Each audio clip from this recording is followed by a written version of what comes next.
welcome to another author interview with Clipston Publishing, where books come to life. I'm Barbara Lapointe, your host, and I'm very honored to be sitting down today in conversation with one of the Clipston Publishing authors, Tim Coates. Hi, Tim. Hi, Barbara. So glad to be here with you. You've written a beautiful book that blends memoir, reflection, and offers a lot of practical insights too to our readers. It's called The Secret Within, Finding Peace in Hard Times. Yes, and this book came to me the hard way. And if I might, I could just give you a brief story, maybe about how the book came to me and how we got to this stage right here. But my wife and I were living a charmed life. In fact, I remember right after we got married, we were sitting by one of the beautiful Minneapolis city lakes in the summertime, and we both finished our college and got great jobs in Minneapolis. And both of us were very goal orientated and came from backgrounds where, if you worked hard, if you had discipline, you could accomplish anything you wanted to. And sure enough, everything we had wanted to accomplish, meeting each other and moving to a new city and getting jobs was going great. And little did we know that just a few months later, it turned out we were expecting our first child.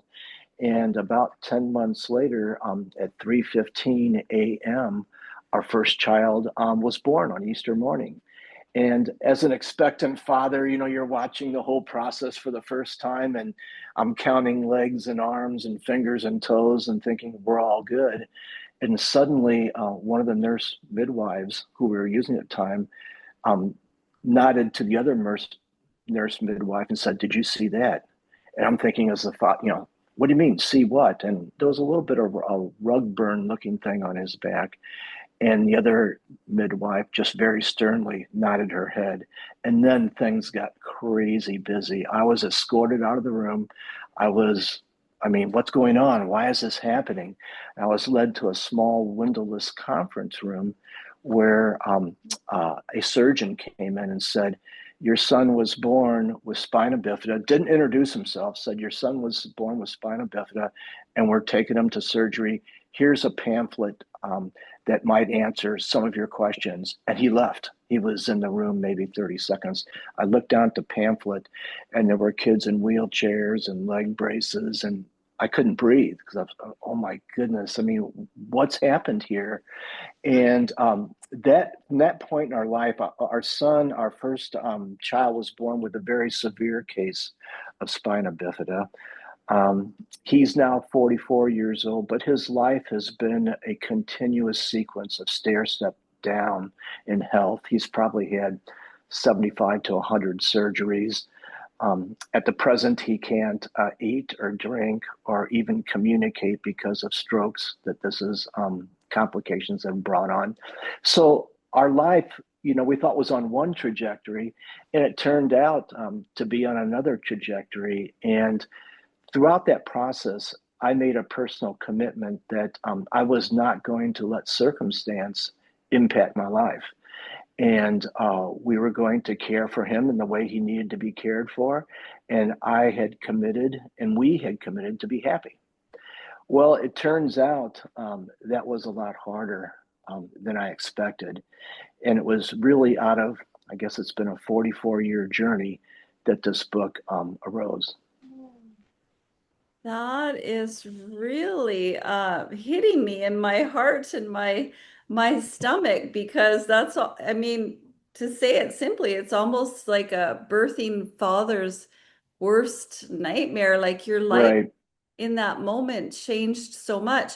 At that moment in time when your son was born, were you and your wife religious people? Like you had these values of hard work and being disciplined and getting to your goals. But this is definitely, I would imagine, a spiritual challenge. And were you religious? Were you spiritual? It's a great question. We are both raised in Christian traditions, but neither of us practice religion. And so, as I began I'm going to talk about my journey. Obviously, each of us had a different journey, but in my journey, it really started with, where am I going to find peace? Where am I going to find happiness? Where am I going to find the strength to go through this? And so, for the first, this is going to sound strange, couple decades, I turned to philosophy, to kind of the sages of through times, mystics, philosophers, even religious authorities, because I knew that I wasn't the first one or the only one to face a life changing situation like this. And I thought I would just glean the wisdom of the ages and create a rubric for myself that could help me find peace. And I was keeping notes and making a journal, just like I was taking a college course, as I read what turned out to be a couple large bookcases full of books in this area. And about 20 years of doing that, I finally came to the realization that the road to peace by way of intellect is impassable. And I realized that the path I was on, I was struggling mightily with happiness on the inside. People didn't know that on the outside. On the outside, I was a senior executive for Pillsbury and then General Mills, large food companies. And so this was something I was really battling on the inside. And I finally came to the realization that the world's philosophers weren't going to help. And I switched my focus from looking for wisdom externally to turning that around 180 degrees and looking for wisdom internally. I began a mindfulness practice and really began to study, and to become more mindful and to really look inward for wisdom. And that's what really has changed my life over the last 20 years. Excellent. Well, I love that we're going down this path and I want to make sense of it. So when you were looking to the sages and do reading and you were looking kind of in more of an intellectual way, like you, Yes. right? And then you had that moment where you're like, hey, this isn't working for me, and you turned inside. And that's when you sort of discovered mindfulness. And so it's like your path went like this, and you went inside. Is this correct? Yes, it's kind of like turning the hourglass upside down. It was focused out like this, I turned around this way. And I had tried the external approaches. I mean, religion really didn't speak to me. Philosophy was helpful. I had a lot of brilliant quotes copied in my journal, which grew to over 1,000 pages.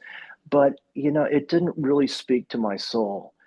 And it wasn't till I really started practicing mindfulness, which was a very new thing for me, that I started to experience that simple feeling of being and that simple feeling of joy, and began to experience the wisdom that exists between us. And really, kind of the theme of the book, I would say, is that, we all have difficult circumstances that upset our lives. Maybe a romantic relationship goes south, or we lose a loved one, or we lose a job, or, there's a million things that can happen.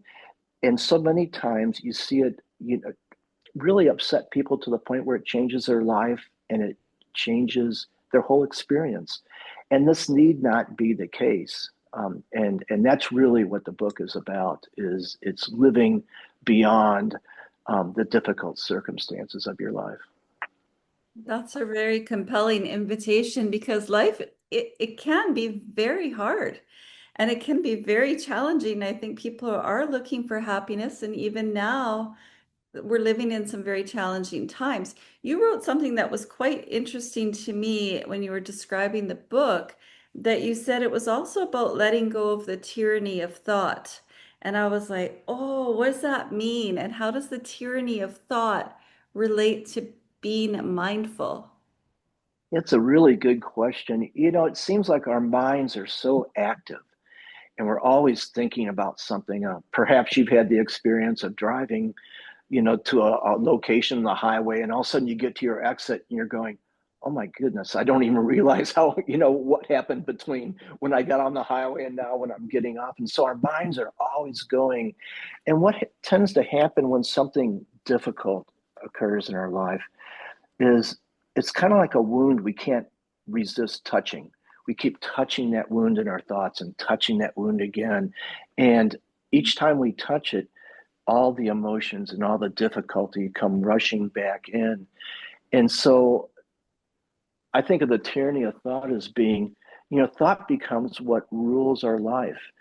And our thoughts quickly morph into our emotions, and our emotions quickly morph into our behaviors, and our behaviors quickly morph into who we are. And part of the secret within is really coming to the understanding through practice and through discipline that this does not need to be the way things cascade along, because we can train our minds to learn things we didn't know before. We can train our bodies to run a marathon or a 10K or do 10 push-ups if that's what you're training your body to do. But what's not generally realized is we can also train our awareness, because perspective is reality, and awareness isn't fixed. And we can learn to receive experience um, in a lot of different ways. And really, that's what mindfulness taught me, if that makes sense. Yes, I mean, I think this is so fascinating. It might be a bit mystical or something that we need to even more tangibly explain to people that are listening right now. That's what I'm feeling. So when you say that we can receive something through awareness and our awareness is not fixed, explain that to me. Yeah, it's a really, really good question. It's a deep question. I think the central challenge we all have is that how do we find union with our life? Oftentimes we find ourselves in a place where this isn't where I thought I would be.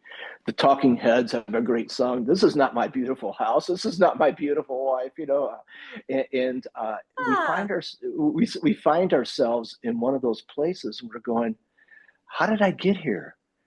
And I think what I've learned is that there's three practices that I cover in the book that are very, very helpful. The first is when that negative thought comes into the mind, it's saying stop.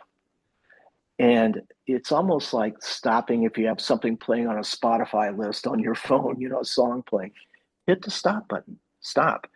Well, the first two or three or 100 times you try that, the song just keeps playing.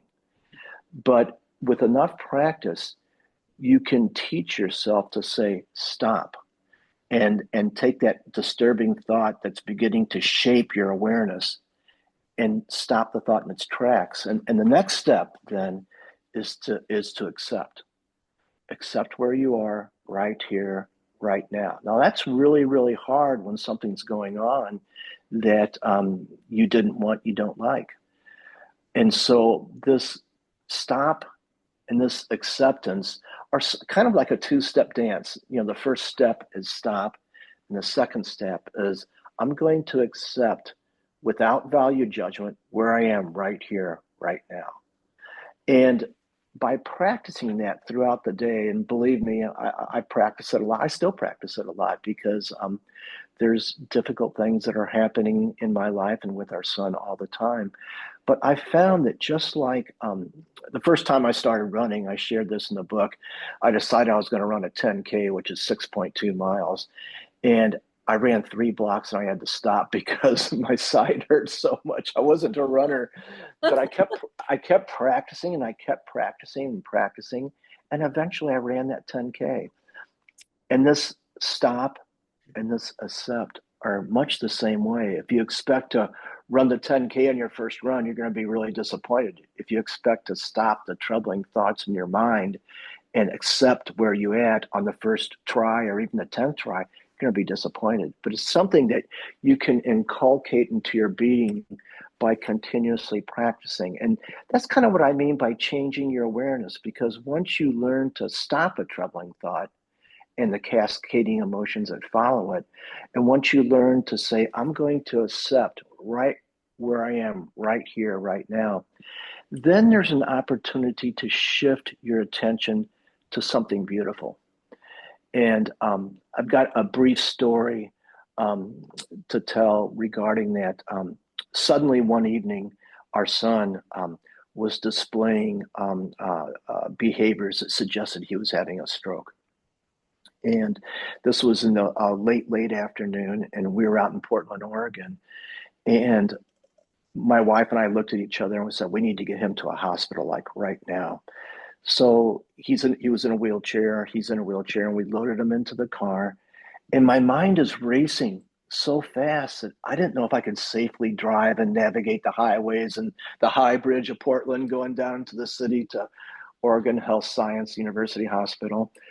But I told myself, stop, stop, stop all your worries, stop the situation you're in right now, and accept that you're right here, right now.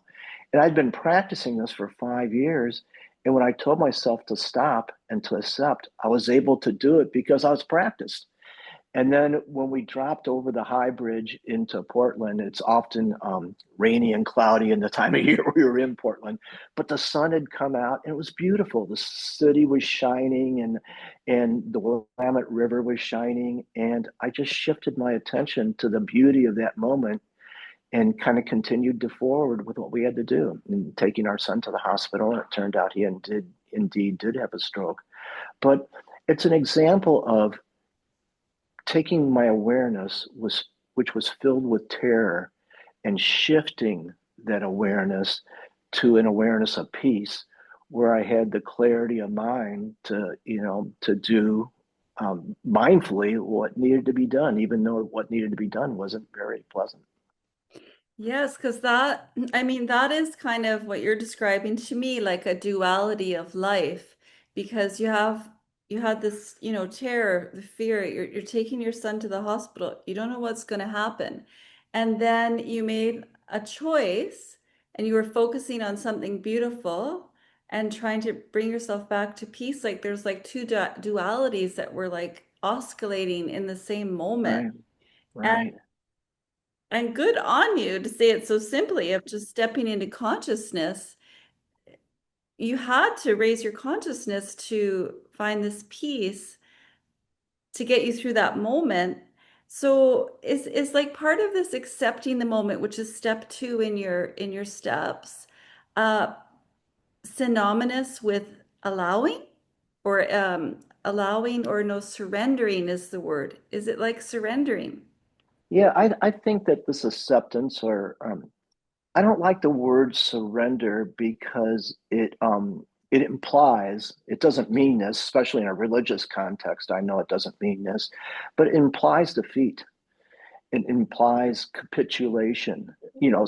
Maybe not to a deeply religious person because I was taught, my Christian upbringing that you surrender to, to God or to Christ. But it always has the tone to me of a defeat, whereas acceptance, it's kind of like it's shifting one's awareness. Life isn't given. Life comes to us not as it is, but as we are. And what by saying stop and going into an acceptance mode, you're changing who you are.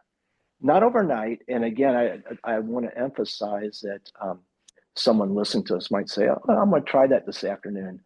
And I would very much encourage that. But then at the same time, to realize you might decide you want to learn how to play guitar. And by the end of the afternoon, you're probably not going to be Jimi Hendrix, you know?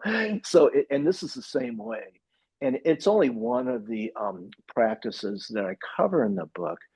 But the reason I chose the title, The Secret Within, is that what I've found over the last 2 decades of practicing uh, um, things like this is that our awareness really is malleable. Consciousness is innate. I mean, we're going to be conscious no matter what if we're awake, right? But the shape of our awareness is very much malleable. And just as we can learn to run along or ride a bicycle quickly without being out of breath, we can learn to shape that awareness. And so your question about surrender, I think acceptance is a superpower. And in a way, what we're doing when we practice these techniques is we're acquiring a superpower. And the beauty of that is, unbeknownst to us, every single one of us has that superpower inside. And that's the secret within. Oh, that's beautiful. I mean, that makes me feel like, not a victim, that I can participate in this malleable awareness as you describe. The secret within, you've also described it as the wisdom within, and it's also your superpower within, so everyone has it. Right. Everyone has it. And in the book I have three parts that I go over in the book. And the first part is really awakening to this inner wisdom because just like yourself, my wife would first ask me and friends would ask me, what do you mean by shaping awareness? I mean, we're aware, it's innate. It's a video camera that's always on. And I think this whole concept of what do you mean by shaping awareness is a very difficult one to kind of to grok to get within our minds. Uh, uh, uh. And so the first part of the book, I spend quite a bit of time talking about the process of awakening to this inner wisdom. And then in the second part of the book, I share a number of practices that really there's nothing new under the sun. They're practices that I modified. It's like looking at a recipe. You cook a recipe for dinner, and I always modify it. I put spices in there that weren't supposed to be in there. And You this is yeah, this is a little bit the same way. I mean, you borrow from what has been learned in the past, but you find something that works for you. And that's why I introduce a number of different practices because what works for you might not be the same thing that works for someone else. And that's really the part two of the book, which I call crafting a new reality. So the part one is really awakening to your inner wisdom. This part two is crafting this new reality for yourself, this new kind of awareness. And then part three is living from inner peace. Most of us live from our emotions. If something happens, say we're on hold for 40 minutes and all of a sudden the call drops. Well, most of us are going to be pretty upset by that, or maybe someone cuts us off in the road and almost causes an accident, or a friend says something unkind. Our immediate response is to be angry or to be emotional. And really, what part three of the book is about is let's take this awakening to inner wisdom. Let's take this developing of the inner resilience that emerges from that wisdom, and let's learn to live from peace. Because what I found is that after learning meditation and learning what I call silent fitness, I found that I would leave the quote unquote meditation cushion relaxed, but I had a high stress job. And by mid afternoon, once again, I was stressed. And I began to realize that what good does it do me to practice a silent fitness or a meditation if I'm only going to get upset later in the day? So, part three really deals with how do we bring this peace into our life so that we can live from peace. My gosh, I want to just dive into chapter three because I haven't made it that far. In chapter three sounds good because I think we all want that. I want to just back up a little bit and say, because you had this difficult circumstance. We all have difficult circumstances. And I think that those negative thoughts that come in often are in the form of why. Like I like that song you quoted. Why? Why is this Yeah, yeah, happening? Why is this like this? right. Where's my beautiful wife? Why isn't she here? And do we ever get to know why? You might not know the Well, answer to that. It's well, more I of a don't think question I for don't God. I don't think anybody knows the answer, and that's why acceptance. A lot of people acceptance sounds like capitulation, where in actuality, acceptance is a superpower, because once you accept something, it doesn't have power over you anymore. So these things you mentioned as these traumas that occur in all of our lives, they have tremendous power over us. I know people, I know you do too, that carry such a burden that sadly they become a burden to be around. But once we learn to draw upon that secret within and to learn that superpower of acceptance that we all have, suddenly the kryptonite of circumstance doesn't impact us anymore. I mean, it impacts us, but we know how to defend ourselves against it. I know what I'll do. I'll accept you. you know and that's not easy. It's not easy, but it's I can attest to the fact that it's very much possible. Yes, well, one of the standouts in our conversation today for me is that how long you've been in this practice. You use Okay. the metaphor of playing a guitar, learning how to play an instrument, running 10 kilometers, but we can't do it right away. So this practice is something, it's actually a practice that you've been doing since your son was born, and that's a long period of time. Right, we have to come to us ourselves. I mean, my first 20 years was reading Emerson and Rumi and all the sages of the ages, and they had a bunch of wonderful quotes, but they spoke to me. I wrote them down in my journal. I reread them. But when it came to going to the hospital and dealing with a life-threatening surgery for my son, all of a sudden those quotes didn't, they weren't there for me. And what I found in practicing this secret within, a very quick story. I had a meeting with our CEO, and very early in the morning, it was like an 8 a.m. meeting. And I had been meditating that morning. And so I had like a 40-minute meditation and showered and got ready for the meeting. I turned onto the highway, and the highway was gridlock stopped. Well, a meeting with the CEO is kind of a big deal, and it was a one-on-one meeting about an issue we were having at the company. And I realized as soon as I went down the entrance ramp to the highway, there is no way I would be on time. It would be impossible.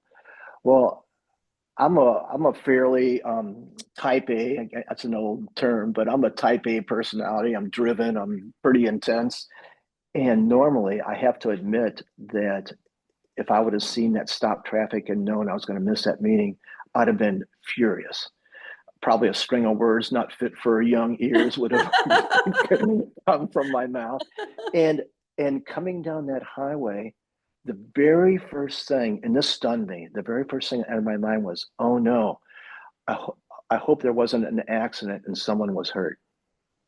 See, that's a different kind of awareness. That is not a native awareness for me. My native awareness was a string of swear words now that I was going to be late. But in learning, just like learning to play the guitar or learning to run a 10K, but in practicing and learning these techniques that we all have, the secret we all have inside us, it changed the way I received the world, to the point where rather than worried about my missed meeting, I was worried that there might be an injury on the highway. And for me, it was so weird that it stunned me that I had that reaction. So does that answer your question? I don't know if that makes Yeah. sense or not. Yes. Well, I mean, it sounds like part of the process for you was also becoming an observer of yourself, a witness to yourself. I love that. Um, the favorite way I've heard that described as, it was described by actually a monk from Myanmar, and I won't try to pronounce his name, but it's in the book, where we most of the time are actors in the movie of our life. We're playing roles: a mother, a father, a supervisor, employee, a friend, an enemy. We play these roles, and part of the secret within and part of awakening to our inner wisdom is setting that role just for a moment aside and becoming the director of the movie of our life. And what does that mean? It means recognizing the tightness in your chest, recognizing the quickness of your pulse, recognizing the scene, and then making adjustments to that scene. So it's very different if you're on a movie set being an actor versus being a director. The director sees the light, sees how the actors are all set up, watches the script play out, and is looking at the movie very, very differently than one of the actors in a role. And part of this wisdom, when we're drawing from our internal strength, is to become practiced at when we're stressed, when we feel that stress coming on, switching from the mode of being an actor or being a victim to the role of being the director. Wow, that is quite a shift. That is It's a big shift. That's a huge shift. I can only imagine, Tim, that so many shifts are going to become possible for readers when they have the opportunity to buy your book or to read your book and interact with your book. I love that I'm walking away and I'm like, my superpower is acceptance. And we all have that superpower. I love the way you shared that with me and everyone listening today. If that resonates for anyone watching, type some comments in and let us know on the YouTube feed. What has really hit some buttons for you and resonated for you in this conversation today? Tim, when does your book come out and how can people connect with you and read this book and carry on in this journey? Let us know. Well, today is February 4th, and we're hopeful to release the book sometime by the end of March. So that is our goal, is to have this out by the end of March. Our hope is that it'll be available where people, for order, where people like to buy their books. This is so exciting because we need a book like this in times like today. So I encourage everyone to make a note that you're gonna order this book. Reach out to Tim. Tim, do you have any social media handles that you'd like to share or? Well, I have social media accounts. Tina is helping me with that. I've been mostly someone who looks in versus posts a lot, but we will have as this rolls forward some ways to contact and to reach out, and either via social media or in the book itself. So I don't have an exact answer for you, but we're going to figure Well, that we're always here at Clipston Publishing, and we're going to put out. everything in the show notes on the YouTube feed, including links to where you buy this book. And speaking of social media, I hope to do more interviews with you and more social media sort of fun interactions like this, where we can share these golden nuggets with our readers and with our audience. So that's all for today. Thank you for being here, Tim. Thanks, Barbara. It was a real pleasure and an honor to work with you on this. Excellent. Well, thanks for listening and take those superpowers and put them to work in your life. It's been a pleasure to be in conversation with our author, Tim Coates, today. I'm Barbara Lapointe on behalf of Clipston Publishing, where books come to life.